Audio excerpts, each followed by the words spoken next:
Это программа «Актуальное интервью», в студии Иван Лазаренко. В сентябре в рамках национального проекта «Безопасные и качественные автомобильные дороги» введут 4 объекта. 2 из них на автодороге Яна, еще 2 на региональной дороге УМНАС. К ноябрю в республике сдадут еще 2 новых участка общей протяженностью более 22 километрах на автомобильных дорогах регионального значения Кобяй и Абалах. Как обстоят дела на остальных автодорогах региона? Об этом поговорим с гостем нашей студии. Это руководитель департамента дорожной службы и автомобильного транспорта Министерства транспорта и дорожного хозяйства Республики Алексей Миронов. Алексей Васильевич, здравствуйте. Здравствуйте. Ну, наверное, для начала давайте поговорим о том, как реализуется все-таки проект «Безопасные и качественные автомобильные дороги», какие объекты уже готовы и какие будут сданы в самое ближайшее время.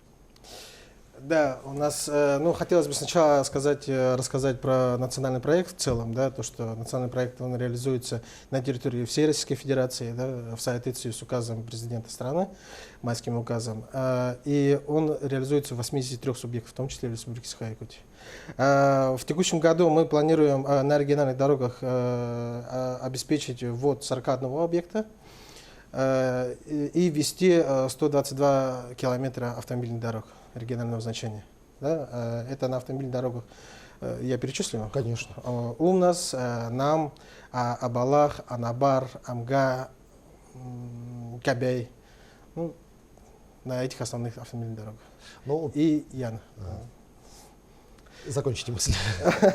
Да, и у нас в настоящее время уже введено 6 объектов, введено более 10 километров. На автомобильной дороге завершен капитальный ремонт автомобильной дороги УМНАС и ремонт 2 участков на автомобильной дороге Амга.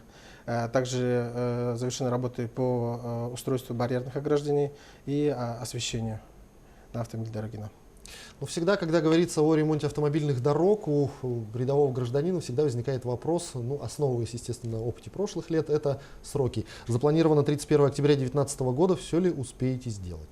Да, у нас по основным контрактам планируется 31 октября, но часть объектов у нас планируется завершить в ноябре, а также есть имеются переходящие объекты на 2020 год. Но да, мы вот уже в сентябре планируем ввести 5 объектов, и общая протяженность этих объектов составит более 26 километров. Ну, вы говорите о том, что более 122 километров должно быть сдано, а общее финансирование нацпроекта на этот год, хватает ли средств, не хватает ли, как всегда может быть, и какой план по нацпроекту на следующий год? Да, в текущем году у нас планируется выделить 4,1 миллиард рублей на реализацию всего национального проекта. Это в том числе, также хотелось бы добавить то, что национальный проект он у нас реализуется не только на региональных автомобильных дорогах, но и еще в городской агломерации города Якутск. Ну, вы, наверное, уже видите то, что у нас везде в городе строятся, ремонтируются дороги. Всегда, когда говорят о дорогах, у, опять же, обычных людей возникает вопрос качества. Кто контролирует качество ремонтных работ на автомобильных дорогах и как? Это важный вопрос. Это один из ключевых вопросов вообще реализации национального проекта. Да? У нас качеством, конечно, проверяет заказчик. То есть у нас заказчиком является ГКУ управление автомобильных дорог Республики Саха-Якутия на региональных дорогах, отмечу. Также в соответствии с 44-м ФЗ на объекты строительства стройконтроль проводится аукцион на проведение стройконтроля. И в настоящее время у нас сейчас проводится проверка Росдортехнологии. Вот с 11 сентября по 26 сентября они проверяют ход строительства и качество уже введенных объектов на территории республики. Но вот если говорить за этот год, были ли уже выявлены какие-то нарушения и какие, скажем так, меры могут быть к людям, которые этот ремонт некачественно сделаны, применены? Да, конечно, у нас получается то, что ежемесячно специалисты ГКУ выезжают на приемку работы, и они проверяют, то есть, качество выполненных уже работ. У нас пока в настоящее время таких фактов не выявлено. И, конечно, имеются предписания определенного рода, которые подрядчикам сразу же устраняются, но пока таких нарушений нет. Но подрядчики в любом случае какой-то гарантийный срок на дороге устанавливают. Конечно, гарантийный срок 3 года и обязательства по контракту подрядчик несет. Естественно, в случае каких-то там технологических нарушений или выявленных в ходе эксплуатации нарушений будут выявлены, за свой счет подрядчик это все отремонтирует. Да, конечно. Еще один региональный проект – это общесистемные меры развития дорожного хозяйства. Как реализуется у нас в Республике ОМ? Общесистемные меры у нас в настоящее время планировалось в текущем году в соответствии именно с региональным паспортом проекта 10 комплексов фото-видеофиксации, но в настоящее время мы заключили контракт с Мегафоном на приобретение 32 комплексов фото-видеофиксации. В настоящее время контракт уже подписан, комплексы уже они начинают нам привозить, и они будут уже установлены в текущем году. С последующей эксплуатацией они будут у нас 3 года Мегафон содержать эти комплексы. Они приобретаются в рамках лизинга. С ними хотелось бы отметить то, что общесистемные меры, ключевым моментом реализации национального проекта также является снижение ДТП на автомобильных дорогах. Это одна из основных проблем вообще на территории, наверное, всей Российской Федерации. И комплексы фото-видеофиксации, они именно помогают в предупреждении именно ДТП. Ну вы упомянули ДТП. В последнее время и в социальных сетях, и в информационном пространстве очень много аварий именно на региональных дорогах, в том числе с летальным исходом. Здесь можно говорить все-таки больше о человеческом факторе или все-таки это недостаточное качество дорожного полотна, которое имеется в наличии? Что здесь? Что главнее? Вообще практика показывает то, что чем лучше становится дорога, тем больше ДТП там происходит. Особенно в 2017 году, в конце 2017 года, начало 2018 года, очень много ДТП происходило именно с таксистами. То есть получается то, что именно человеческий фактор, потому что если большие расстояния, должно быть именно 2 водителя. Всегда один. Человек устает на дороге. Обычно это происходит либо в сумерки, либо вечером, когда уже затемно. И просто машина врезается, и уже там достаточно большое количество человек погибает. То есть такая палка о 2 концах. Плохие дороги это хорошо, это плохо, и хорошие дороги в принципе тоже плохо. Здесь начинают гонять бездумно. Хорошие дороги это всегда хорошо, в любом случае. Хорошие дороги всегда хорошо, но просто необходимо учитывать человеческий фактор. Люди, они должны себя беречь себя и нести ответственность за тех людей, которые они перевозят. Но если говорить все-таки о ремонте дорожного полотна, все-таки и технологии двигаются вперед, и век цифровизации, скажем так.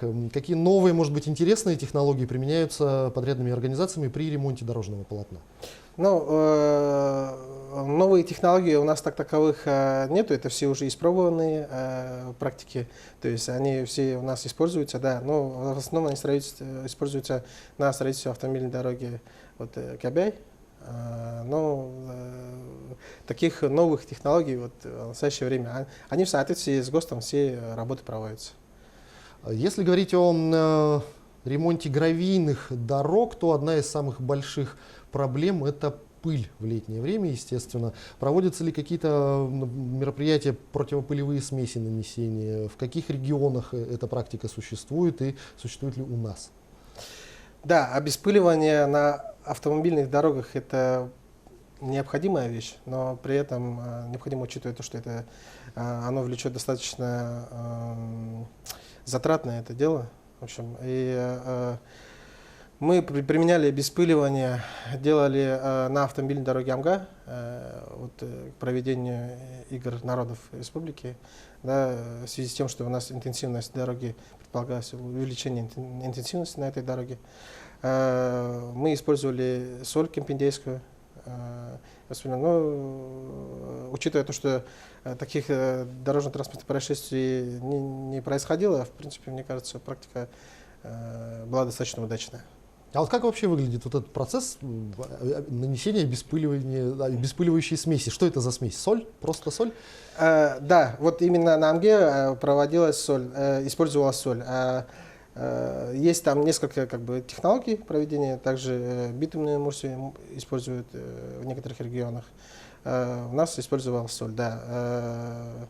Ну, техническая соль, она вместе с водой размешивается, а потом поливочными машинами она уже наносится на автомобильную дорогу. И вот эту пыль всю абсорбирует в себя? Да, все правильно. Есть ли какие-то данные, может быть, статистические в вашем ведомстве, может быть, где-то еще в других источниках, по которым можно судить, какой процент у нас в регионе дорог соответствует нормативам? Вот, это хороший вопрос. У нас в настоящее время вот региональных дорог соответствует 36%. Да, это около 4000 километров.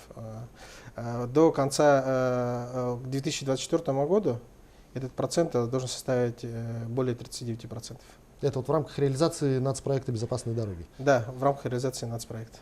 Ну, еще одна большая проблема, которая остро очень стоит перед эксплуатантами, скажем так, автомобильных дорог, это большегрузы. То есть не секрет, что большие тяжелые машины эти дороги разбивают. Есть ли какая-то польза по сохранности дорожного полотна от внедрения передвижных весовых пунктов?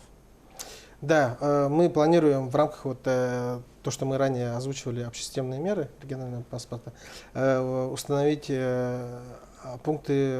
автоматизированные пункты весогабаритного контроля. Да, в настоящее время мы уже определили участки, где будем устанавливать, и в 2020 году планируем уже установить один из них. Первый мы планируем установить в Ленском районе на автомобильной дороге Мухтуя. Но если вернуться к аварийным участкам дороги, то как их много у нас в республике, какие меры предпринимаются, ну, во-первых, к их обнаружению, как участок признать скажем так, непригодным для использования, и какие меры принимаются по, скажем так, их сокращению, по их ремонту? Непригодным, можете уточнить вопрос? Ну, скажем так, недостаточно хорошим для использования. Разбитые дороги, убитые дороги, ямы. Я понял. То есть у нас получается то, что автомобильная дорога, она содержится, да, содержится подрядчиками, то есть и проводится дефектовка этих работ, после чего проводится обследование, диагностика и принимается решение о необходимости проведения ремонта или капитального ремонта данного участка автомобильной дороги. Ну, и таких дорог много. Конечно, достаточно много. И работа все-таки будет вестись, и будем надеяться, что рано или поздно будем ездить по хорошим дорогам все вместе. Ну, конечно. Алексей Васильевич, я благодарю вас за беседу. Спасибо, что ответили на наши вопросы. Желаю вам успехов в вашей работе, ну а нашим автомобилистам хороших ровных дорог. Спасибо. Спасибо большое. Это была программа «Актуальное интервью», но ситуации с ремонтом дорожной сети региона мы говорили сегодня с руководителем Департамента дорожной службы и автомобильного транспорта Министерства транспорта и дорожного хозяйства Республики Алексеем Мироновым. До встречи в эфире.